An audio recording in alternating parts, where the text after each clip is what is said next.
Ladies and gentlemen, today I want to talk about a very deep and often painful truth: why empaths, the very people who feel deeply, love selflessly, and understand silently, often become scapegoats in relationships, families, and even workplaces. Empaths are like mirrors of compassion. They sense emotions that others hide. They carry the weight of unspoken pain, and they naturally extend love where there is emptiness. But this gift often becomes their curse. Because while empaths heal, others sometimes use their kindness as a dumping ground for their own wounds. The first reason empaths become scapegoats is their sensitivity.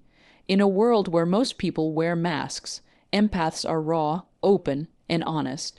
Instead of being celebrated, this sensitivity makes them targets. People project their anger, insecurities, and failures onto the empath because the empath is the one who absorbs it without retaliation. They become the emotional sponge for everyone else's mess. The second reason is their peace-loving nature. Empaths don't like conflict. They avoid drama. This makes them the easiest person to blame in any tense situation. Rather than fight back, they often surrender just to restore peace. But every surrender adds another scar to their soul. The third reason is their deep capacity for forgiveness. Even when they are mistreated, they give second, third, and 10th chances. The narcissist, the manipulator, or the abuser knows this and exploits it. The empath's forgiving heart becomes the chain that ties them to cycles of blame and mistreatment. The fourth reason is their silence. While others shout to defend themselves, empaths often stay quiet. Not because they cannot speak, but because they value harmony more than victory. This silence is misread as guilt, and so the empath becomes the convenient scapegoat. Finally, empaths become scapegoats because they shine a light on hidden darkness. Their very presence exposes lies, hypocrisy, and cruelty. But instead of thanking them for the truth, people attack them because it is easier to silence the empath than to face the mirror they hold up. So, what's the message? If you are an empath, your gift is rare. But it does not mean you should allow yourself to be a scapegoat. Your sensitivity is not weakness, it is wisdom. Your forgiveness is not foolishness, it is love. But love must also include yourself. Set boundaries, speak your truth, protect your heart, because the world does not need empaths who are broken. It needs empaths who are strong, whole, and unafraid to stop being the scapegoat. Sensitivity makes empaths, vulnerable empaths, are born with an extraordinary ability to sense, absorb, and feel the emotions of others. This heightened sensitivity is their superpower, but in a world that often prizes toughness, detachment, and self-centeredness, this gift can quickly become a burden. One of the core reasons why empaths become scapegoats is because their sensitivity makes them highly vulnerable to emotional projection. In any group dynamic, whether it's a family, a workplace, or a social circle, empaths become the emotional barometer. When tension arises, people unconsciously look for someone to absorb the discomfort, and the empath naturally steps into this role. Not because they want to, but because their emotional antennae pick up on the stress before anyone else notices it. Instead of deflecting or fighting back, the empath absorbs it, hoping that by carrying the pain, others will feel relief. Unfortunately, this very trait paints a target on their back. People who are unwilling to face their own flaws, insecurities, or mistakes often find it easier to push the blame onto someone else. And who better than the empath? After all, the empath rarely retaliates, and even if they do, their response is soft, compassionate, and easily dismissed. The very sensitivity that makes them compassionate healers also makes them the perfect scapegoats. Let's take a family setting as an example. Imagine a dysfunctional household where unresolved trauma is silently poisoning relationships. The empathic child or sibling will pick up on the hidden pain long before anyone acknowledges it. When arguments break out, the empath's tears, silence, or visible discomfort unintentionally shift attention onto them. Instead of addressing the root issue, the family finds it easier to blame the empath. You're too emotional, stop overreacting, or "it's your fault for bringing this up." The empath, deeply sensitive and conflict-averse, accepts this blame as a way of restoring temporary peace, even though the true issue remains untouched. In workplaces, the dynamic is similar. The empath often senses underlying problems, miscommunication, unethical practices, or team tensions. When they bring it up, instead of being thanked for their awareness, they are labeled as complainers or troublemakers. Others project responsibility onto them. "You're the problem, not the system." Again, their sensitivity becomes the reason they are singled out. The tragedy is that sensitivity should be celebrated, not punished. Empaths bring depth to human connection. They are the ones who notice when someone is hurting, who offer comfort when the world looks away, and who see potential where others only see flaws. But because society often misunderstands sensitivity as weakness, empaths are left unprotected, exposed to the cruelty of projection and scapegoating. Yet there is hope. Awareness is the first step. When empaths recognize that their sensitivity is not the problem, but the weapon others misuse, they can begin to build boundaries. They can learn to distinguish between what belongs to them and what is being unfairly projected onto them. Sensitivity doesn't mean absorbing everything. It means discerning with wisdom. An empowered empath can still feel deeply without being crushed by blame. They can still care without carrying everyone else's weight. They can still shine without becoming the scapegoat. Thus, sensitivity is not a weakness that condemns the empath to a life of being scapegoated. It is a gift, once protected with boundaries and self-respect, that can transform not only their lives, but also the lives of everyone they touch. One of the defining qualities of an empath is their desire for harmony. Empaths are natural peacekeepers. They don't just dislike conflict, they feel it in their bones. For them, an argument isn't just words exchanged between two people. It feels like an earthquake shaking their entire inner world. This deep discomfort often drives them to do whatever it takes to restore peace, even if that means sacrificing their own truth. This peace, loving nature while noble, can become a dangerous trap. When conflicts arise in families, relationships, or workplaces, people often look for the quickest way to restore balance. And because the empath is the first to surrender, they become the easiest target. Others think, if we blame them, they won't fight back. If we put it on their shoulders, the problem goes away. Let's consider a simple example. In a group project, misunderstandings happen, deadlines are missed, and stress builds. Instead of addressing the team's collective shortcomings, everyone points fingers at the empath. Why? Because the empath will apologize even when it's not their fault. They'll shoulder the blame just to ease the tension. And in that moment, everyone else feels better, but the empath walks away carrying guilt that was never theirs. In families, this same cycle plays out. Imagine a heated argument between siblings or parents. Voices are raised, tempers flare. The empath in the family feels the conflict more deeply than anyone else. While others argue about who's right and wrong, the empath just wants it to stop. They step in, apologize, or take responsibility, even when they are not at fault, simply to restore peace. But in doing so, they become the scapegoat, training others to believe that they are always the problem. The danger here is subtle but powerful. By consistently avoiding conflict, empaths unintentionally teach others that they will always absorb the blame. It becomes a cycle.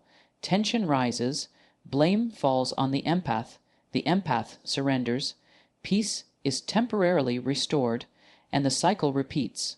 Over time, this dynamic conditions everyone around them to see the empath not as a person, but as a pressure valve for emotional release.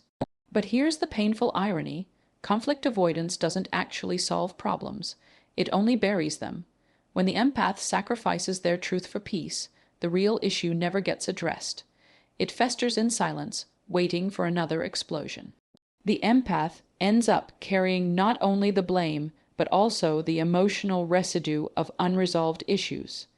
The truth is, Empaths must learn that peace is not the absence of conflict, but the presence of honesty. Real harmony comes not from avoiding the storm, but from facing it with courage. This doesn't mean empaths need to start yelling or fighting back in destructive ways. It means learning to set boundaries to say, "This is not mine to carry." It means understanding that protecting one's peace does not require absorbing someone else's chaos. When an empath begins to value their truth as much as they value peace, they stop being easy targets. They realize that conflict isn't always an enemy. Sometimes it's the doorway to deeper connection and real healing. And when they embrace this, they no longer become scapegoats in the name of peace, but instead become catalysts for authentic, lasting harmony. One of the most beautiful qualities of an empath is their deep and unshakable capacity to forgive. When others hurt them, they do not hold grudges easily. They understand that pain often comes from wounded souls, and so they excuse cruelty as the byproduct of someone else's suffering. This forgiving heart makes them gentle healers in relationships, but tragically, it also makes them the perfect prey for those who thrive on manipulation, control, and blame. Empaths forgive not once, not twice, but endlessly. They see potential where others only see flaws. They believe in redemption even when someone has proven, time and again, that they have no desire to change. In this way, forgiveness, while rooted in love, can turn into a trap that binds the empath to cycles of mistreatment. The very gift that makes them compassionate is twisted into a weakness that others exploit. Consider how this unfolds in toxic relationships. A narcissistic partner, for example, knows that after every cruel word or betrayal, the empath will forgive. At first, the narcissist may offer apologies or promises, but over time, they stop even pretending because they realize the empath's forgiveness is guaranteed. Each new act of hurt becomes easier, each boundary more eroded, until the empath is no longer just forgiving. They are tolerating abuse. This same pattern plays out in families. An empathic child or sibling may constantly excuse the harshness of a parent or relative. They say things like, "they didn't mean it," or "they've been through a lot." While this understanding is noble, it can also be dangerous. Instead of holding people accountable, the empath absorbs the damage. Over time, the family learns that the empath will always forgive, and so they become the designated scapegoat. The one who can handle it, the one who will never leave, the one who will always understand. In workplaces, too, empaths often forgive colleagues or bosses who exploit them. A coworker takes credit for their idea, and they let it slide. A boss constantly dumps extra work on them, and they say nothing, rationalizing that everyone's under pressure. Their forgiving nature keeps them from demanding fairness. As a result, they are repeatedly taken advantage of, while those with louder voices escape responsibility. But here lies the painful truth. Forgiveness without boundaries is not compassion. It is self-betrayal. True forgiveness does not mean tolerating repeated harm. It does not mean excusing patterns of abuse. It does not mean allowing yourself to be the dumping ground for another person's unresolved wounds. Instead, true forgiveness means releasing resentment while still protecting yourself. It is possible to forgive someone in your heart while also saying, "I will not allow you to treat me this way again." Empaths must understand that forgiveness is powerful when it is balanced with self-respect. Without that balance, forgiveness becomes a leash that keeps them tied to toxic cycles. People who exploit their kindness learn that the empath's heart is a revolving door, always open, no matter how many times they slam it shut.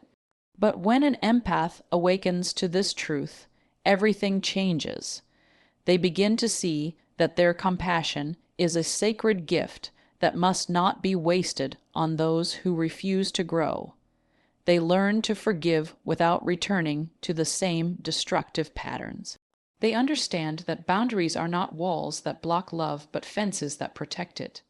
The moment an empath pairs forgiveness with boundaries, the cycle of scapegoating ends. No longer are they the ones to absorb endless blame. Instead, they become role models of what real forgiveness looks like: graceful, wise, and protective. So, to every empath who has been told that forgiveness means enduring mistreatment, remember this. Your heart is not a doormat. Your love is not an endless well for others to poison. You have the right to forgive and walk away. You have the right to forgive and protect yourself. And in doing so, you show the world that true compassion begins with self-love. Empaths are not always people of many words. They often live more in the realm of feelings than in arguments, preferring quiet reflection over loud confrontation. When tension arises, instead of shouting, defending, or retaliating, they often choose silence. To the empath, silence is not weakness, it is wisdom.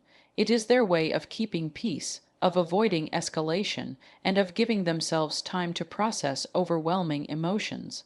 But sadly, in the eyes of others, this silence is often misread. Instead of being seen as grace, it is taken as guilt.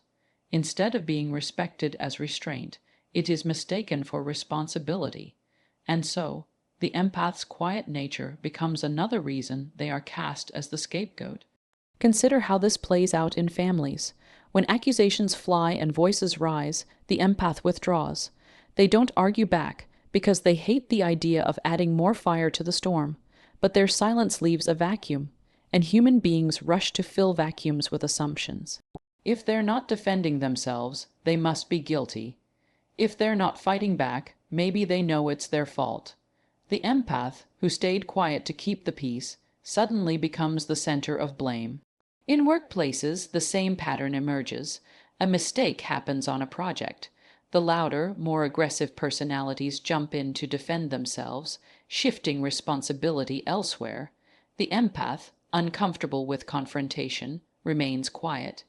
They don't rush to argue, they don't point fingers, they simply absorb the tension. In that silence, others see weakness. They're not saying anything, it must have been them. And so, once again, the empath becomes the scapegoat, not because of guilt, but because of misunderstood silence. Even in friendships and relationships, this dynamic appears. When conflicts arise, the empath often retreats into introspection. They prefer to process emotions quietly, to calm themselves before speaking. But partners, friends, or family may misinterpret this as emotional distance, passive aggressiveness, or admission of fault. Instead of being understood as a pause for healing, their silence becomes evidence against them. Why does this happen? The answer lies in human psychology. Most people are conditioned to equate defense with innocence and silence with surrender. If someone loudly insists on their innocence, people believe them. If someone says nothing, people project guilt onto them. Unfortunately, this logic fails when applied to empaths, who are often quiet not because they're guilty, but because they value peace over arguments. But here's the danger. When empaths allow their silence to continuously be misinterpreted, it trains others to use them as scapegoats. Silence becomes complicity in the eyes of manipulators. Abusers, narcissists, or even insecure people realize that if they blame the empath won't argue. If they point the finger, the empath won't resist. Slowly, the empath becomes the safe place to dump guilt, shame, and failure. The solution is not to abandon silence altogether after all. Silence can be a sign of maturity and strength. The real solution is to balance silence with clarity. Empaths must learn that while staying calm is noble, staying completely quiet can be dangerous. They need to find their voice, not in anger, but in truth. A simple statement like, "I hear what you're saying, but this is not mine to carry," or "I am not responsible for that," can break the pattern without escalating the conflict. By speaking up with calm boundaries, empaths reclaim their power. Their silence is then seen for what it truly is: wisdom, not guilt. They demonstrate that they can remain peaceful without being passive, compassionate without being complicit. So to every empath who has been misunderstood, remember this. Your silence is a gift when it comes from strength, but a prison when it comes from fear. Do not let others confuse your quiet heart with guilty hands. Speak your truth gently, but firmly, because your voice, even when soft, carries the weight of honesty, and that is far more powerful than the noise of false accusations. One of the deepest reasons empaths become scapegoats lies in something far more powerful than their silence, sensitivity, or forgiveness. It is their light. Empaths, by their very nature, illuminate what others try to hide. Their intuition, honesty, and compassion act like a mirror, reflecting back the truth of people's behavior. And while truth can set us free, it can also make people deeply uncomfortable. When an empath enters a room, they don't just notice words, they notice energy. They sense when someone's smile is fake, when anger is disguised as politeness, or when guilt is hidden behind excuses. They see the cracks in masks that others work hard to maintain. This perception is not something they choose, it's part of who they are. But because of this, they inadvertently threaten those who live in denial. In families, for instance, empaths often sense the unspoken tensions. They may see through the authoritarian parent's false authority, recognizing that anger is covering insecurity. They may notice the subtle favoritism, the suppressed pain, or the hidden dysfunctions that others refuse to acknowledge. Their very awareness becomes uncomfortable for the family system, which depends on secrecy and denial. And so, instead of admitting the truth, the family turns against the empath. They become the scapegoat because it's easier to say, "You're too sensitive," or "You're the problem," than to face the reality the empath reflects back to them. In workplaces, this same pattern unfolds. The empath sees unfair treatment, manipulation, or dishonesty. They may quietly point it out or even just radiate discomfort that others feel. To those in power, this feels like a threat. After all, the empath's presence makes it harder to maintain facades. And so, instead of addressing corruption or dysfunction, blame is shifted. The empath becomes the scapegoat, accused of being difficult or too emotional, while the real issues remain buried. Even in personal relationships, this dynamic is profound. An empath in a relationship often sees beyond excuses. They sense lies, infidelity, or manipulative behavior long before there's proof. Their intuition makes the other person feel seen in ways they don't want to be. Instead of admitting their mistakes, the partner attacks the empath. "You're paranoid, you're imagining things, you're too dramatic." By projecting blame onto the empath, the manipulator avoids the uncomfortable light of truth. This is perhaps the greatest irony. Empaths are scapegoated not because they are weak, but because they are powerful. Their light disrupts shadows. Their presence unmasks deception. Their compassion exposes cruelty. But instead of appreciating this gift, those who fear truth choose to silence, blame, or exile the empath. So what is the lesson here? Empaths must understand that their light is not something to dim in order to fit in. Yes, their illumination will make some people uncomfortable. Yes, it will cause them to attract blame from those unwilling to confront their own darkness. But this does not mean the light should be hidden. It means the light must be protected. Boundaries are essential. An empath cannot force someone to see the truth, but they can refuse to be punished for carrying it. They can learn to shine without becoming entangled in other people's shadows. They can recognize that being scapegoated says less about their worth and more about others' fear of facing themselves. Ultimately, the very reason empaths are blamed, their light, is also their greatest source of power. For light, no matter how much it is resisted, cannot be extinguished by darkness. In fact, the darker the environment, the brighter the light appears. To every empath who has been blamed for things they did not do, shamed for truths they did not create, or punished for simply being who they are, remember, your light is not the problem, it is the answer. Do not dim it, do not hide it, shine anyway, because in a world full of denial and deception, your light is not just rare, it is revolutionary. Ladies and gentlemen, we have seen why empaths, those gentle souls who feel so deeply, often become the scapegoats of families, relationships, and workplaces. Their sensitivity makes them vulnerable to projection. Their peace, loving nature turns them into easy targets. Their forgiveness is exploited by those who never intend to change. Their silence is misread as guilt, and their light exposes darkness that others would rather keep hidden. But let us not mistake this suffering as a sign of weakness. In reality, empaths are some of the strongest people alive.